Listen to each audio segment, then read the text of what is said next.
As you may remember, back in September, I won the first ever Jagex machinima contest, which meant an all-expenses-paid trip to England. This is your all-expenses-paid look at that trip. But wait a second, first I need a pack for that trip. Hey everybody, I'm here in my bedroom packing for my England trip, and just wanted to kind of go through the things I'm bringing. First thing we got is the bag of clothes. Next we got some warm weather gear, a hat and some gloves, because this is England and I'm from California, so I'm a big wuss when it comes to cold weather. And next we got a pile full of toiletries, very useful for traveling. We got the American to English dictionary, which should come in handy. Got an empty camera bag. Hopefully I can find that camera. I've got the stack, it's a printout of all the questions that everybody asked me to bring to Jagex and ask them, so I've got that all printed out and ready to go. I've got an emergency box of American food, and we got the my guide to England here. This is the map of this is my map that I plan to use, because I don't know how I'm going to get around the subway stations around there if I don't have this. So as you can see, it's got the called the subway stations and taxi routes. So gotta get this in my backpack, or else I'm going to get lost. Once I was packed, it was time to head out to the airport and board my first plane off the North American continent. I sat back and prepared for my long trip to London Heathrow Airport. After several hours of seat-sitting, I finally caught my first glimpses of the English countryside and of the City of London. At long last, we touched down, and I was off to negotiate the London Heathrow terminal system. I've arrived here in London. Let's see how long it takes for me to find my ride.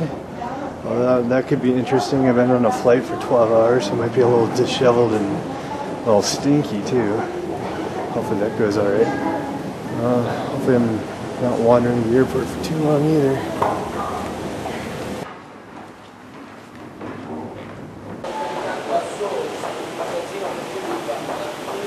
That's just a picture. This could be a while. Finding my bag.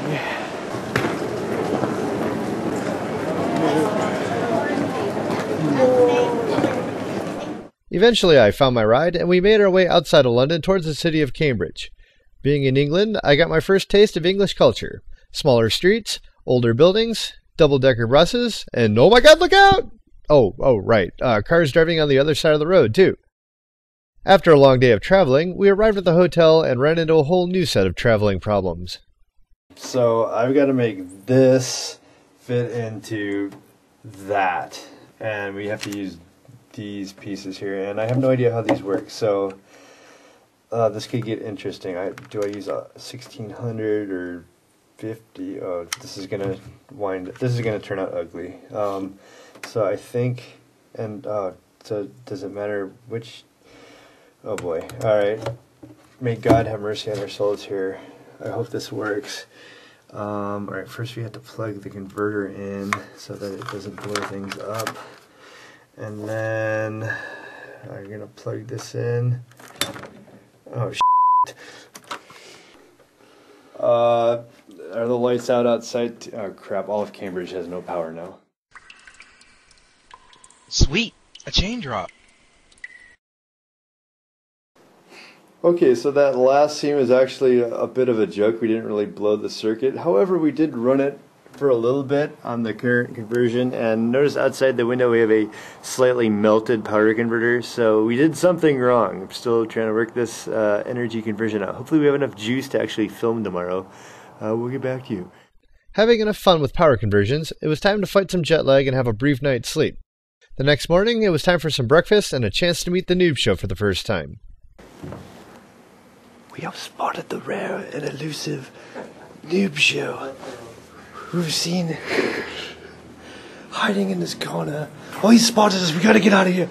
After some quick introductions, we headed outside to catch a cab and grab a ride to Jagex Studios. Within minutes, we pulled up and caught our first glance of Jagex headquarters. Get back over, guys.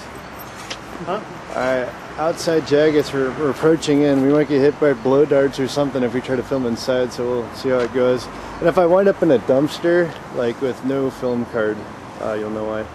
Once inside, we were greeted by mods Hobine and SJ, who explained all that was in store for us that day, and also broke the news that we would not be allowed to film very much inside the studio. In fact, they had us sign papers which would give them full custody of our souls if we released any sensitive information to the general public. Our first order of business was to meet the community management, player support, and core teams, who spent countless hours trying to keep RuneScape members happy through various means. They were also nice enough to let me snap a quick picture of the offense appeals team, hard at work reading through your pleas to reinstate banned and muted accounts.